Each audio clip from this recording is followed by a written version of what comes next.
All right, we are recording, and now it's time to go into the editor canvas. Actually, it's been a while since I've worked at this, so I'm not sure how terrible or how wonderful it's going to be. Let's see. There's actually two different constructors here. One of them's pretty straightforward. Just has the room editor parent and a JScroll pane. And we get the background image, spectrumtest.gif. Okay, this old editor can probably be removed altogether. I think I only even have it there for test purposes. This one receives data from the new room wizard, and it's also got the room editor parent panel there. For some reason, I call the parent layer panel, and I probably shouldn't. There's the static block canvas object factory here. Obviously that's a tile map. It's set from the wizard as well. It determines the canvas height and the canvas width here. And we set the size of the editor canvas, because editor canvas extends JPanel. Feels like most things do in this setup. Let's see, static block map.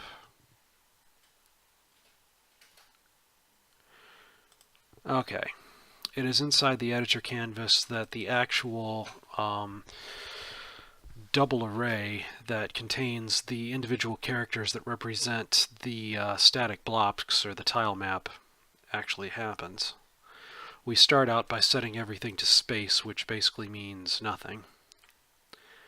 And this can be redacted because it doesn't even do anything. Apparently, I just created this once upon a time to check to see whether it could receive key events. I have a mouse input adapter that checks to see whether the mouse button was pressed, whether it was released, and such. There's drag happened on canvas, and that should probably be renamed because it's mouse being pressed down. What? I have this same method for both the mouse being dragged and the mouse being pressed, and the mouse being moved. Oh, whatever. Why did I even do this? Okay, so there's going to be quite a bit to refactor in editor canvas as well. And then I have click happened on canvas on top of that. Mouse listener and mouse adapter. Why do I have both? In fact, where am I getting these things? Oh, okay. There's a mouse motion listener and there's a mouse listener, and they're two different things. And mouse input adapter apparently overrides both of those or implements both of those. So not going to complain about this chunk, which yeah. There's also some J-pop-up menus that get set here. This is one that pops up when you right-click on a mobile object, and I use mobile object very loosely because hurt zones fit that description as well. Then there's this one for changing an enemy so that it's a tornado graphic or a gem graphic. And when I say enemy, I'm talking about the out-of-the-box enemies that I added before you take custom NPCs into account.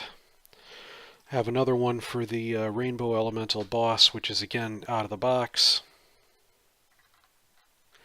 You can see I'm setting up these menu items for changing the boss's type.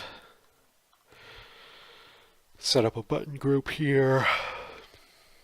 I have another one for hurt zones, which is different from the mobile one, and I probably should have realized it. I have another one for doors, which says whether we show the destinations or not. Obviously, I've got graphics for anchor points. both on the main layer and in background layers.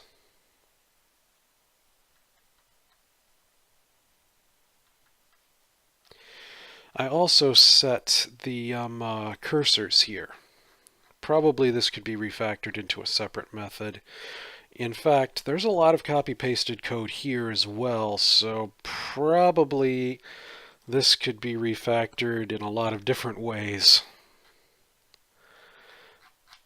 I've got one of these try-catch blocks for every single cursor there is, and I've got several cursors per layer, so you get the idea. There's plenty of room for refactoring here. Let's see what happens when there's a click. In fact, I'm sort of wondering, why do I have a different method for a click and a different method for a drag? Okay, there's one for setting the anchor points. Big old if block. Is that the whole if block right there? Yeah, I wrote this and even I can't figure it out easily. Plenty of room for refactoring here.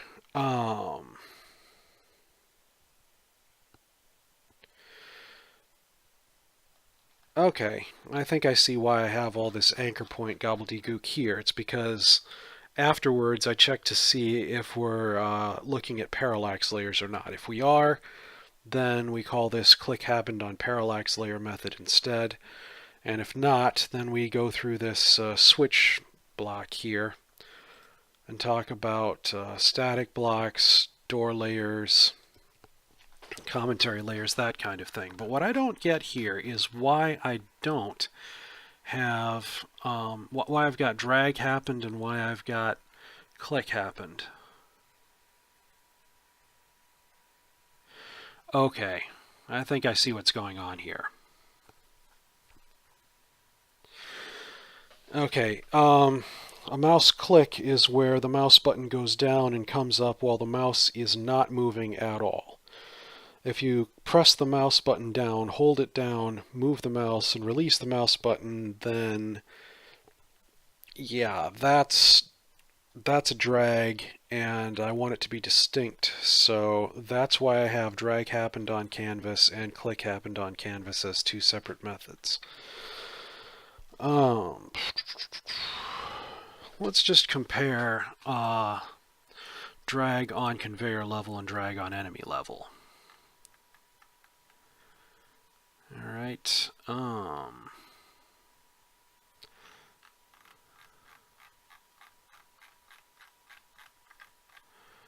Okay, click on conveyor level has this for loop that, well, no, it's not even a for loop. Whole bunch of else ifs that double check the type. And as you may have guessed if you've watched the last video, static block palette object can mean any one of several different things. It can mean erase, it can mean create a new one, and actually erasing is kind of annoying because the user might have told it to erase, told the canvas to erase at a point where multiple screen objects overlap. When that happens, it's necessary to ask the user, okay, which ones do you want me to erase? That's what the delete selection wizard is. So erasing isn't just as simple as removing the screen objects. You get the idea.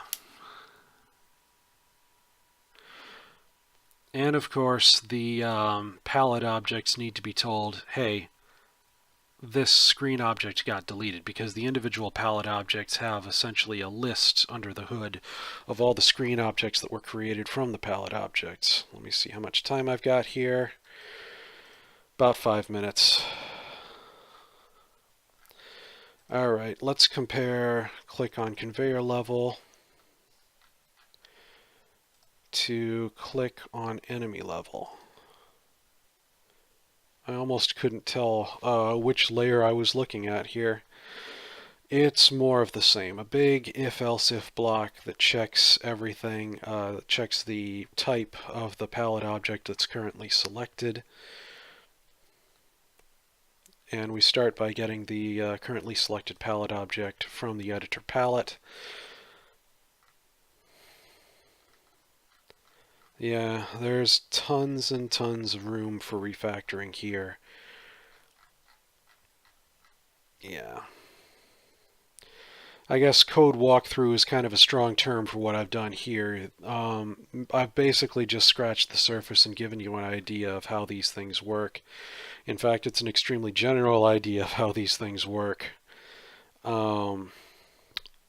Actually, let me just stop right here. If we're in the enemy layer method here, and there's lots of commented code to remove as well. This is from once upon a time when the enemy layer also had moving blocks and conveyors in it before I moved those out into their own layer. Anyways, if the currently selected palette object is a custom NPC palette object, then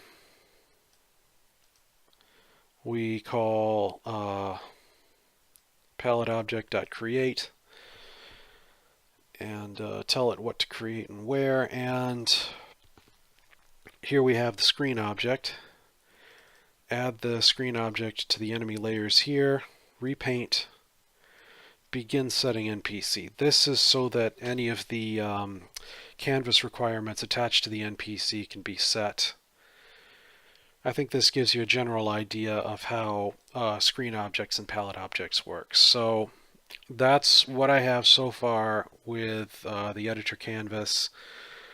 And yeah, I guess that covers it for the code walkthrough that I'd wanted to make. The code Nazis are probably puking, and I'm morphing into a code Nazi myself just looking at this stuff. Ay, ay, ay.